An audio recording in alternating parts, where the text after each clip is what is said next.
All right, AP Psych. So this is the last screencast for Unit 3. Just kind of ties in a couple things that we kind of skipped over, glanced over, but these are the last of the important theories, ideas about perception. So when we look at motion perception, obviously motion itself is just a change in light. So one of the ways we detect motion is by the size, whether it's growing or shrinking on the actual retina itself. So for example, motion perception is similar to relative size the monocular cue. So the bigger the object is, or the bigger the object gets, the closer it is to us.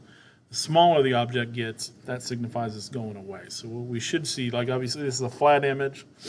So to give it depth, we just gradually increase the sun to give you the idea that we're potentially traveling down the road.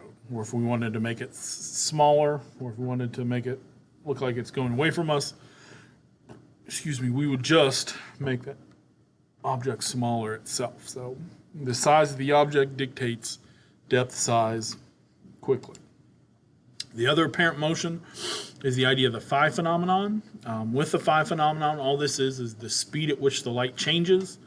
The faster the light changes, the more movement is created. So when we look, as those go slow down, it looks like one light is flashing instead of another.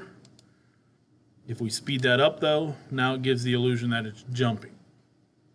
So the speed at which they flash would give the movement itself. And these are neon signs in a lot of your elaborate Christmas light decoration or Christmas light displays. Anything that looks like movement, it's the phi phenomenon that is being exaggerated. And then the last type of movement we look at, stroboscopic movement. This is just how cartoons, animation, and then your flip books actually perceive motion when there's not, because basically that's just a series of rapidly, slightly changing images, and as we flip those images or change those images on screen, we give the idea of movement itself. So cartoons, flip books, that's a stroboscopic. Christmas lights, neon light displays, that's going to be the phi phenomenon. And then motion perception, the size of the object, whether it's growing, if it's growing, it's coming at us. If it's going away from us, then that means the object is going away. And then the last thing we look at with perception is the idea of movement and balance. So we're going to look at two balance and orientation senses we have. Vestibular sense, that's going to be the overall body, and then kinesthetics, that's going to be, or kinesthesis, that's going to be the individual parts. So vestibular sense, this is our sense of balance, monitors the head and body's position. The semicircular canals in the vestibular sacs in the ears dictate this. This is why if you have an inner ear infection, your balance could be thrown off, because the semicircular canals are being affected. So for vestibular, this is overall balance, orientation of the entire body. This is the big picture when it comes to balance.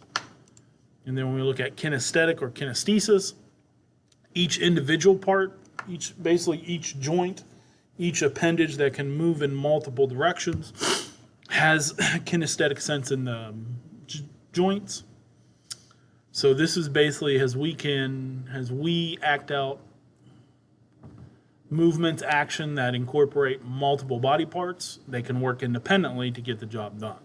Like if you're walking, your legs are moving independently, your arms are probably moving in some way, shape, or form, but they can work independent of each other because of this kinesthetic sense. So if you close your eyes, you can touch the end of your nose without seeing it. That's your kinesthetic sense. That shows the overall body position with the individual parts moving.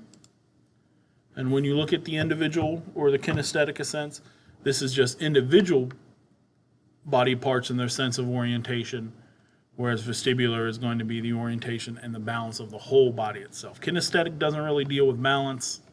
Vestibular does more with balance, but again, overall picture, the big picture, and then this is the small individual pictures. They work together for you to act out and carry out the movement and balance. Under 5 minutes, that is it. So